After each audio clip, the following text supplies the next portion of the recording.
Começando mais um Pó de Belas. Vamos bater um tintinzinho aqui, né? Tintim, com o maior prazer, tintim. Então, a minha convidada, ela é mãe da Andressa, formada em balé clássico, cursou educação física, foi empresária, trabalhou em marketing, publicidade, atualmente vivendo um grande sonho em psicologia, né? Mentora e empreendedora.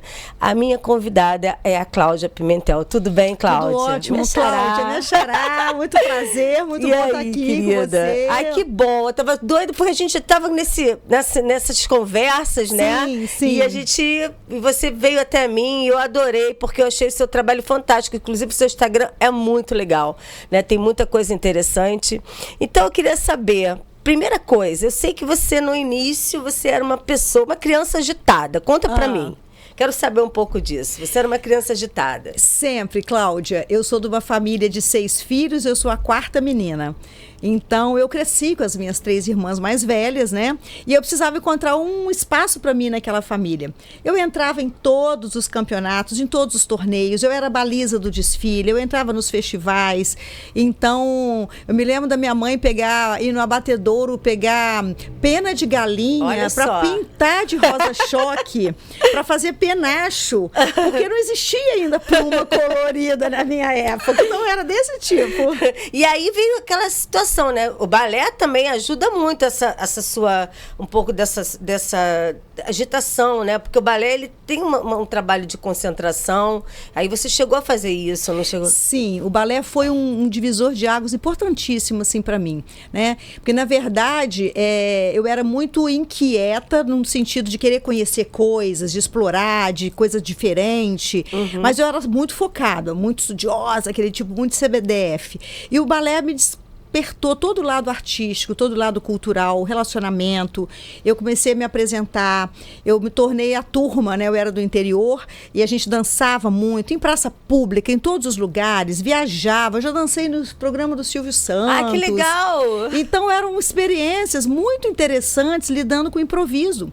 Porque a gente chegava em cada cidade diferente para dançar, a hora era uma praça pública, a hora era um palco e a gente tinha que se adaptar. Mas então você foi uma coisa legal. Gesticula como bailarina, sabia? Você tem uma essência. Porque eu acho que isso tem da pessoa, acho que as pessoas se pertencem. A dança, quando a pessoa dança, ela pertence àquilo ali. O movimento dela, o jeito dela, né? Então, assim, tem muito assim a ver com isso, né? E daí, depois, quando você entrou para ser empresária, né?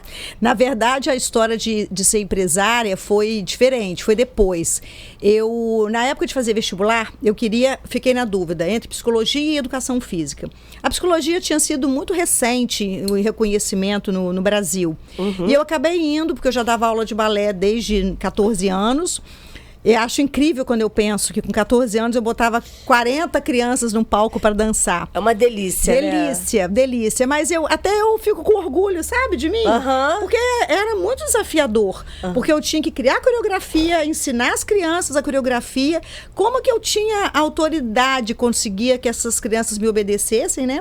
Enfim, para ensinar a coreografia, marcar e botar no palco. E aí, a educação física não tinha nada a ver comigo. Eu acabei terminando o curso, mas a minha vontade era psicologia. Mas aí eu já tinha casado, já tinha deixado de ter papai por trás, o suporte. No que a educação física não deu certo, Cláudia... Larguei, eu tinha passado no concurso para o Estado da Educação Física, abandonei, trabalhava em 4 empregos. E aí eu fui me lançar. Fui para gerenciar uma confecção, ganhando 10 vezes mais na época. E a partir daí eu fui da confecção de gerente, depois eu fui para São Paulo, tem uma história que eu amo, que eu tenho maior orgulho, como eu comecei em feiras de São Paulo sem conhecer ninguém, mas aí é um outro podcast, Cláudia. Não, vamos deixar esse stand-by. Até que eu durante eu me separei, a minha filha era pequena. Então, ela tem quantos anos, Andressa? Ela hoje está com 36. Ah, tá. E aí eu acabei durante esse período, né? Quer dizer, eu fui muito correr atrás de grana. E eu sempre soube muito bem me virar e correr atrás. Só que eu sentia, no fundo, que o que eu fazia não era o meu lugar. Eu estava sempre aquém do que eu queria, sabe? Meu olhar era sempre para as pessoas. Eu fui gerente de marketing depois de um grupo de editoras e trabalhei muito tempo com isso, mas eu estava sempre pensando nas pessoas. Eu não conseguia ter aquele olhar para produtividade só, uma coisa de empresa, entendeu? E aí, quando a minha filha estava já na federal, que eu já pude, me casei de novo, sabe? Meu ex-marido me deu um super suporte, e aí foi quando eu encontrei a psicologia, e aí pronto. Aí realmente... Primeiro você veio para você, né? Você estudou psicologia para você, não foi? Sim, sim. Foi para você. Sim. Eu costumo dizer, Cláudia, que... primeiro que eu sempre quis uma psicologia ligada com o mundo, com as pessoas, né? Eu não sou do tipo teórico, eu não tenho o estereótipo que se tinha antigamente da psicóloga, que é uma pessoa mais reservada. Eu sou extremamente comunicativa, trabalhei com muitas áreas comerciais, etc. Então, eu gosto muito. E a psicologia, como é que eu fui... Eu tive muitas questões, eu estive muito perdida. Eu fui uma adolescente que, ao mesmo tempo, a minha inquietude, a minha reflexão, as minhas questões pessoais de uma família grande, com uma rigidez, com excesso de cobrança. Então, eu, durante um tempo, fiquei muito desencontrada de mim mesma, de como que eu ia fazer aquilo ali. E eu comecei a buscar.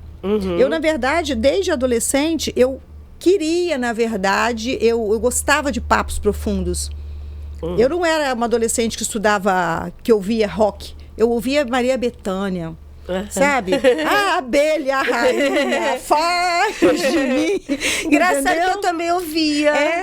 Belchior, papai me ensinava a ouvir Belchior. Né? A gente tem essa coisa daquela essência da nossa música de raiz, né?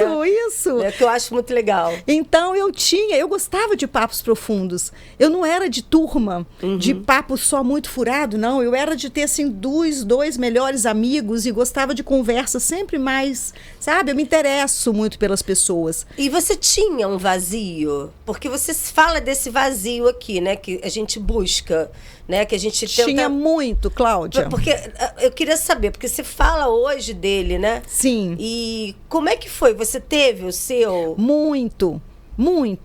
Tem até uma parte que eu falo que tinha épocas que eu dizia assim, não tem jeito, acho que só se eu fizer outra Cláudia. Porque a minha mente não parava, eu nunca estava muito satisfeita em nada. E sabe por quê que eu estava com esse vazio? Porque eu havia me distanciado de mim, eu havia me perdido de mim. Se ao mesmo tempo o balé me ajudou em muitas coisas, o personagem também, porque eu comecei a ter um certo sucesso, virei uma celebridadezinha na cidade pequena em função do balé, e aquilo, eu encontrei um espaço lá que me permitiu um status, sabe? E eu fiquei meio... Só que internamente eu não estava... Porque o que você falou, assim, a coisa do balé, são coisas muito externas, né? Sim. Se você for pensar. Sim. Né? Empresário, ganhei muito dinheiro com aquilo. Então, você está sempre ali, né? Trazendo alguma coisa de fora e esquecendo da situação interna, né? Sim.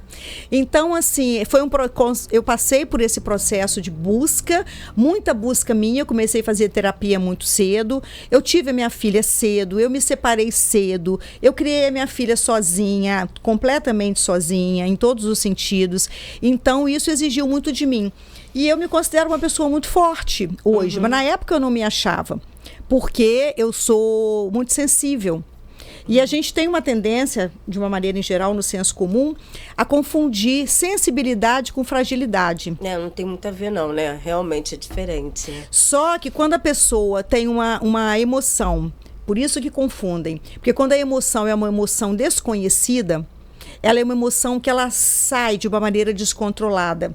Ela não é regulada. Então, por isso que a pessoa fica parecendo frágil, porque ela acaba como se fosse uma represa, ela represa as emoções dela, de repente está acima do limite e ela ou transborda ou racha. Então, a pessoa parece frágil, por quê? Porque ela desaba a chorar num momento que jamais ela poderia chorar. Só que a sensibilidade, quando a pessoa tem a parte toda emocional, mas ela tem intimidade, ela conhece... ela regula, porque eu digo sempre assim, sentimento, emoção não é para conter, é para regular. A gente regula. As emoções, elas são legítimas. Nós todos temos tristeza, alegria, raiva, medo, elas alternam. Você até falou alguma coisa no seu Instagram falando sobre todos os dias diferentes, né? Tem dia que você acorda de uma maneira, o dia tá assim, um dia faz sol, outro dia chove, outro dia... Sim. Né? E somos assim, né? Sim. Exatamente. E aí é que entra a minha paixão, o meu amor pela psicologia, porque eu nunca vou atender ninguém, ou eu nunca vou fazer um trabalho com alguém, seja de mentoria ou seja uma palestra, onde eu saiba, a palestra, claro que eu preparo, mas o que eu saiba exatamente o que vai acontecer. Você também é palestrante, né? A gente tem que esquecer de falar disso. Aliás, eu amo, né? Porque, assim, quem veio e cresceu num palco, desde que eu decidi fazer psicologia, inclusive eu demorei a resolver, porque eu falava assim, eu não me vejo só entre quatro paredes. Porque dá para perceber que eu sou energética, agitada. Então, eu tenho a necessidade, eu gosto muito de troca. Mas eu nunca vou sabendo o que eu vou fazer naquele dia. Por quê? Porque eu trabalho com o material, com o conteúdo do outro. Então, é quando eu me esvazio de mim e estou totalmente voltada para o outro. Aí perguntaram, né? Quanto tempo dura uma sessão? Entre 50 minutos e 1 hora. Dependendo do estado, né, que você falou. Você tinha falado sobre o estado da pessoa, né? Agora, eu queria saber sobre o projeto Se Acha Mulher. O Se Acha Mulher é o meu... Se Acha Mulher. Adorei. Eu estou apaixonada, porque com a experiência que eu tenho trabalhando em consultório, né? A grande maioria de mulheres, apesar de eu sempre ter atendido homem, atendi muito tempo criança, amo atender também adolescente. Você já tem 13 anos, né? Sim. É bom saber, tem 13 anos já na área, né? De psicologia. E aí é porque eu fiz a minha graduação que eu fiz depois, né? Que eu fiz mais tarde. Então, esse projeto Se Acha Mulher é onde eu foco realmente o trabalho. Eu estou lançando vários conteúdos agora bem específicos, né? De e-book, de curso online. Inclusive vai pro YouTube também, né? Sim, a gente vai ver no YouTube. Eu já tenho o canal no YouTube. E qual é o nome do canal? Ele voltado Se Acha Mulher. Se Acha Mulher. Né? Então, gente, Se Acha Mulher YouTube, vai lá ver. Então, é um trabalho voltado exatamente para mulheres que se encontram perdidas delas mesmas. Tá? O que acontece, Cláudia? A gente cresce, a mulher, desde que ela nasce, ela recebe uma carga muito grande. A criação de menina é completamente diferente da dos meninos, a gente sabe disso.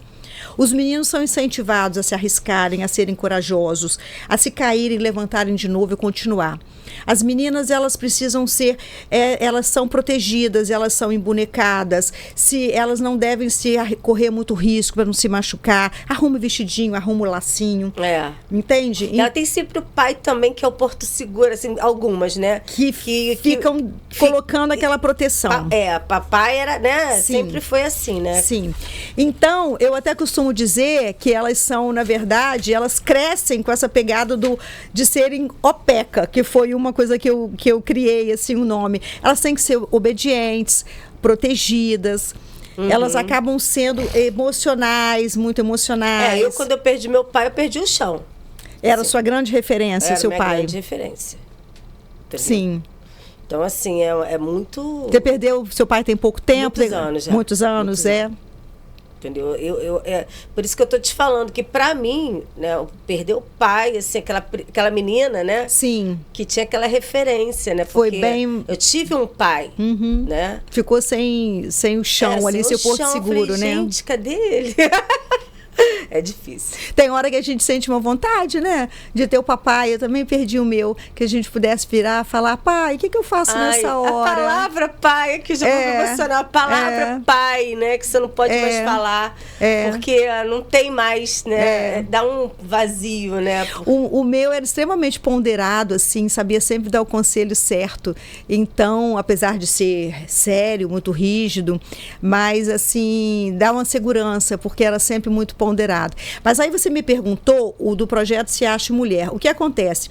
Além da gente ser criada dessa forma, depois que nós crescemos, existem mais cobranças ainda, que são mentiras sociais sobre a mulher ter uma idade que ela já deve ter casado, já deve ter filho, ela já tem que estar bem sucedida.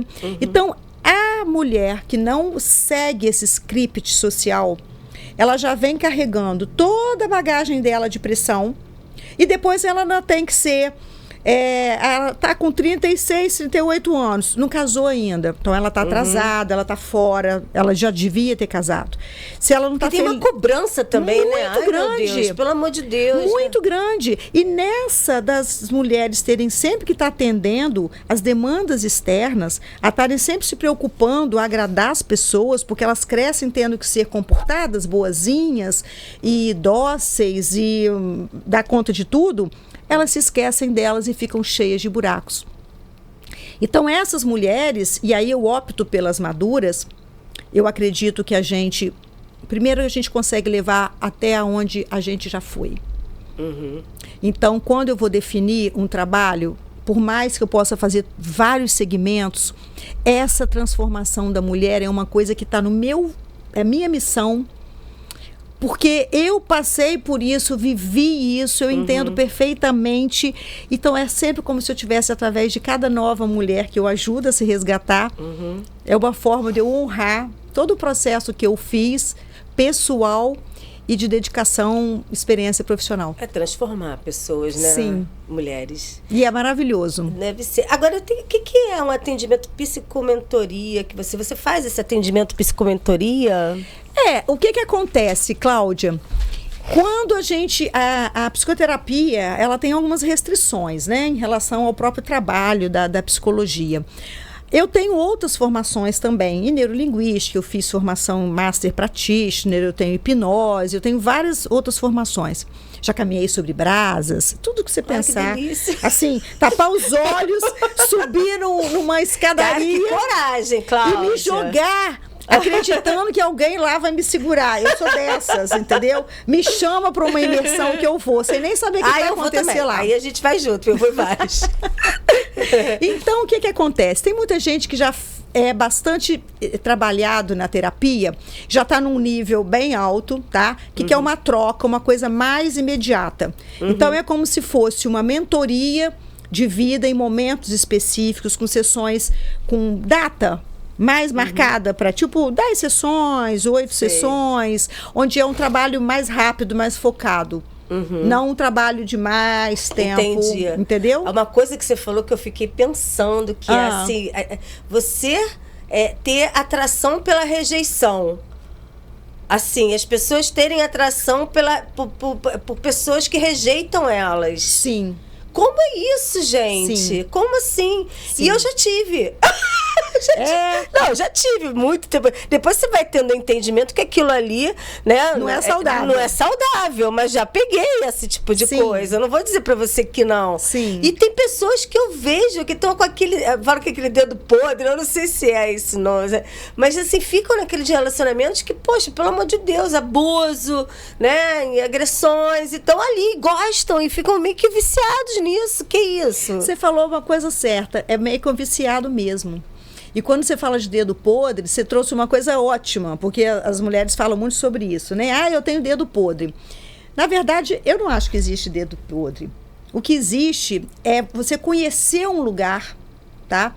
Você conhece um lugar no qual você passa a acreditar que aquele é o seu lugar. Então, se você se viu, se descobriu como pessoa, sua identidade está ligada a uma situação de sofrimento, a uma situação de ser tratada com negligência emocional, com uma pessoa que não te trata bem, esse passa a ser o seu lugar conhecido.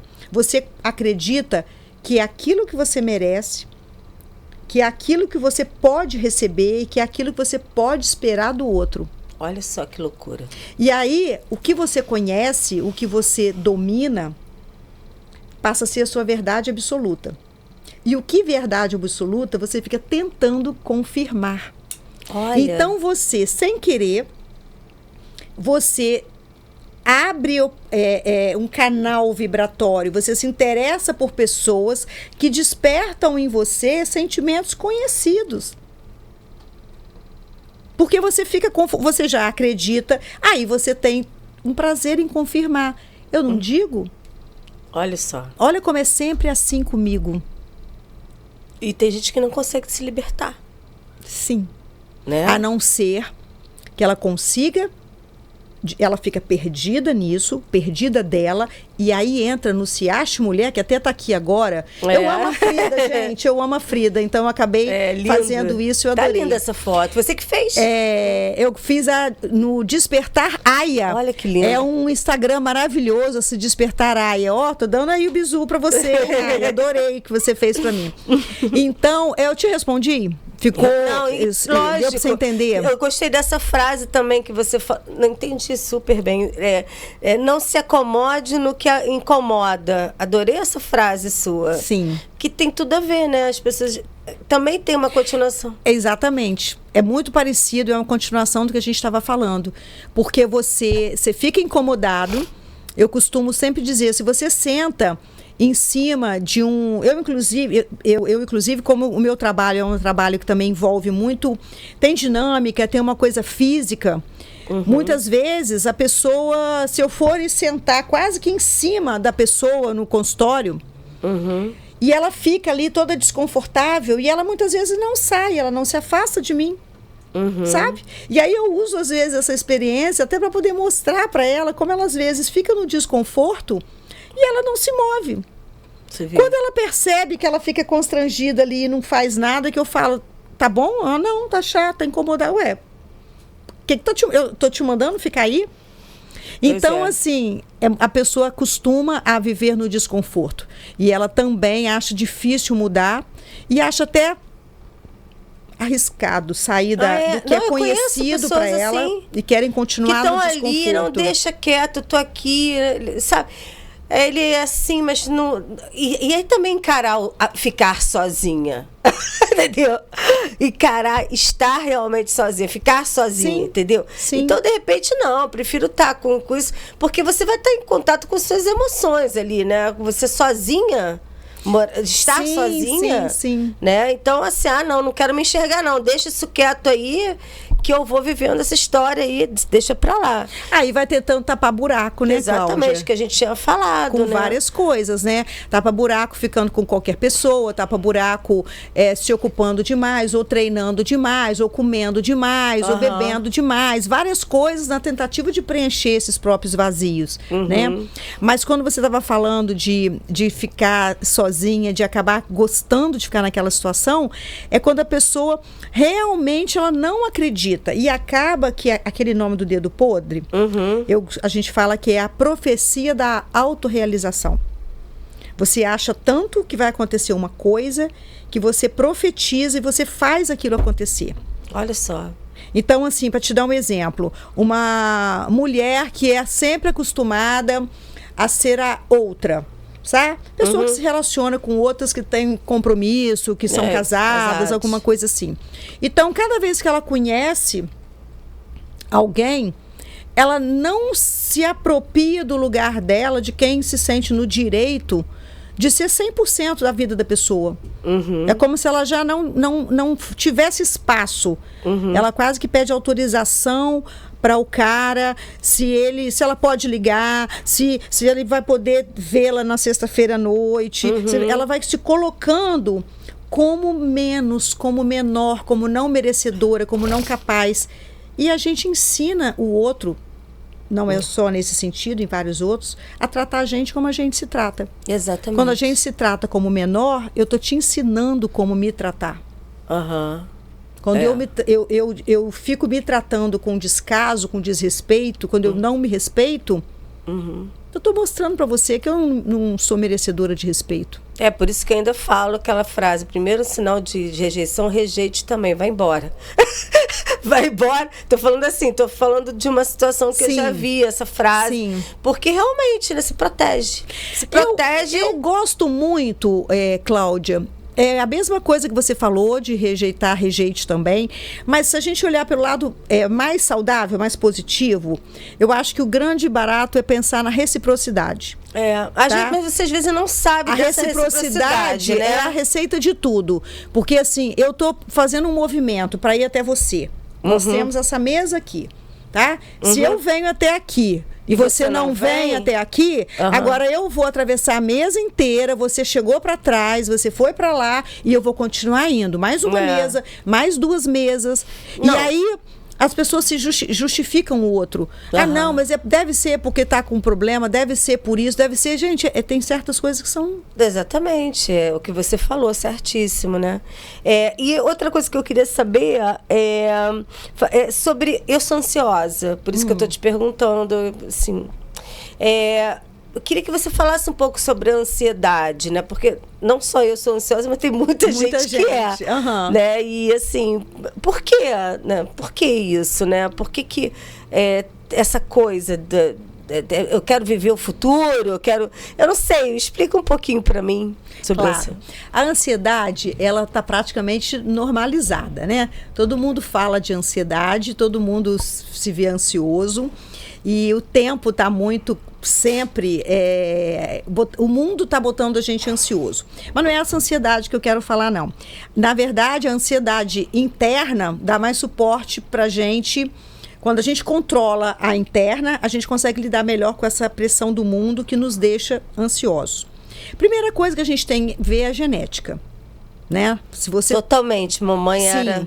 Sim, eu também tenho uma genética ansiosa, minha família também tem ansiedade, então a gente sempre tem uma predisposição maior do que outras pessoas que não têm para ansiedade. Agora, estar perdida, se importar demais com o externo, se afastar do seu próprio centro, aumenta também essa ansiedade. Porque você passa a ficar muito... vivendo, pensando no passado, projetando que você não quer que se repita alguma coisa ou que você quer fazer diferente no futuro, e você não fica tanto no presente. A melhor coisa para controlar a ansiedade é a gente conseguir viver onde a nossa cabeça, difícil, né? Desafiador. Mas está ficando, eu estou conseguindo um pouquinho isso. Está no mesmo lugar onde o seu corpo está. Estou conseguindo um pouquinho isso. A gente conseguir mesmo sair do automático e não estar fazendo uma coisa. Por isso que a gente não lembra de mais nada se não tiver presente. Né? Porque a memória é um processo ativo. Se você está com a cabeça em outro lugar, você não vai lembrar. Não. E o CrossFit me ajudou muito, sabia? Atividade física é maravilhosa. Aquilo ali eu vou falar de Deus, não, mas assim, é uma coisa bem forte, né? Porque aquilo ali, se machucar, feio. Então, aquele desafio, todos, né? É uma coisa que me ajudou bastante a ter essa atividade física, né? Que ela é bem forte. E agora eu quero que você fale, a gente já está terminando daqui a pouquinho. Nem parece, mas né? A gente faz outros, foi um bate-papo ótimo. Então, Cláudia, talvez você tenha até o próprio seu, vai ter os vídeos dela no canal dela também, no YouTube, né? Eu quero que você me dê suas redes. Tá? Você me dá suas redes, depois eu quero que você diga, assim, com todo o seu amor sobre a psicologia, né? Converse com essa pessoa que está aqui sobre o seu amor por ela, né? Sim. Logo que eu mudei para Niterói, vou fazer um parênteses, eu ouvi falar de você, que você é uma jornalista daqui muito conhecida, mentira. Muito famosa, falando sério. Eu tinha o seu contato, mas na época eu nem cheguei a fazer, olha como é que as coisas são. Depois nosso caminho se cruza, né? Bom, eu comecei o Instagram novo agora, nessa fase do Se Ache Mulher, que é um novo projeto, é o Sou Cláudia Pimentel. Pode ir lá que você vai me achar. E eu também tenho um canal no YouTube, né? Eu sou apaixonada, a psicologia transformou a minha vida em todos os sentidos. E eu amo transformar vidas. É extremamente gratificante poder participar de cada movimento, de cada processo, de que cada um faz. Ontem mesmo eu tive o lançamento de um livro na Travessa do Barra Shopping e foram ex-clientes que há 5 anos eu não atendia.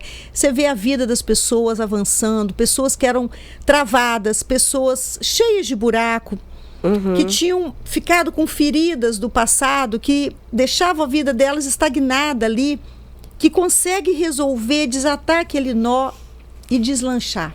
Ai, muito lindo. Isso é o maior presente. Só de eu falar, eu sei, não, tá toda arrepiada. Eu também fiquei emocionada com o que você tá falando. A gente vê muito amor, né? Assim como eu também tenho, uma desta parte, amor pelo meu trabalho aqui, que eu descobri que o podcast, para mim, está sendo assim, exatamente, só de falar, a gente dizer sempre, que bom que a gente, nesse mundo, conseguiu se encontrar. Exatamente. Né? Exatamente. Isso é uma perdidas, honra. Às vezes, aí até hoje, né? Então, Cláudia, olha só, vou me despedir de você. Dizer que eu adorei estar aqui com você hoje, tá?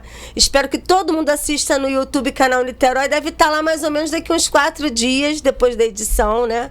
Você vai ter o seu Rios também. Ótimo. E é isso. Então vamos brindar aqui a nossa despedida. Tchim, foi um prazer enorme, um prazer estar com vocês. Até o próximo podcast. Um abraço pro Evandro, um abraço pro Fernando e até o próximo Pod Belas.